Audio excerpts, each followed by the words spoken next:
In other news, Russia has carried out missile launch drills near islands whose ownership is also claimed by Japan.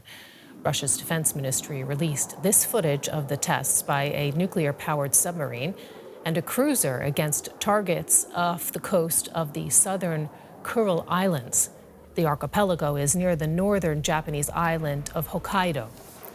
The Russian naval fleet says that the exercise simulated an attack on enemy vessels and succeeded in hitting all the intended targets at a range of at least 300 kilometers. And I asked political scientist James Brown how significant these drills are. Well, they're very significant because of the timing of them. We've just had Vladimir Putin's visit to the disputed islands.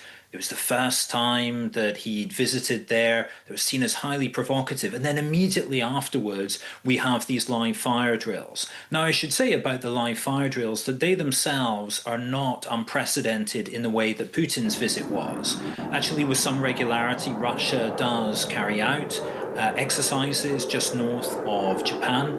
But as I say, because of the timing of it, it's really seen as loading up the pressure on the Japanese government. What specifically do you think, the signal that Russia is sending to Japan right now? Yeah, so the motivation overall is essentially to punish Japan. Japan has been, I think, surprisingly in some ways supportive of Ukraine after the full-scale invasion of 2022, providing generous financial assistance, and also Japan's cooperation with NATO countries has been growing. And from the perspective of the Kremlin, there's a desire to punish Japan for that, to say, look, if you're going to do things that displease us, then there's going to be consequences. So it could be seen as a way of essentially trying to bully the Japanese government into backing off. And in that context, though, is it mainly military posturing, you think, or real escalation? I mean, how concerned should Japan be about these exercises? Well, in one sense, they can relax. This is not practicing an attack on Japan. Symbolically, yes, it's very important. It's about political messaging. But in terms of the actual military aspects of it, this is an exercise which is all about defending the Sea of Okhotsk. It's not an exercise simulating an attack on Japan.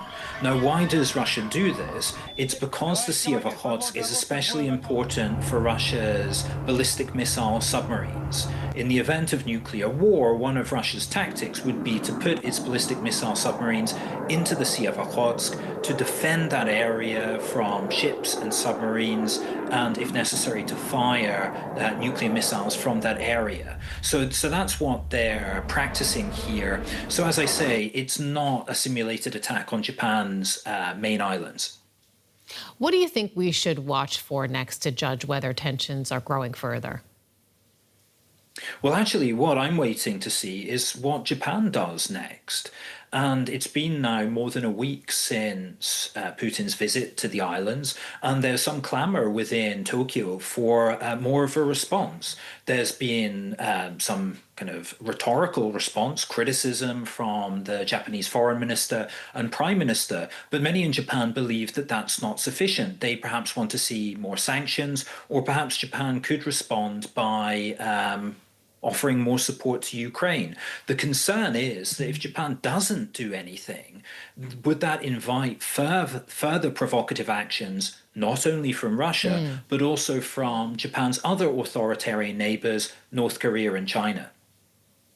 James Brown, political scientist from the Temple University, Tokyo. Thank you.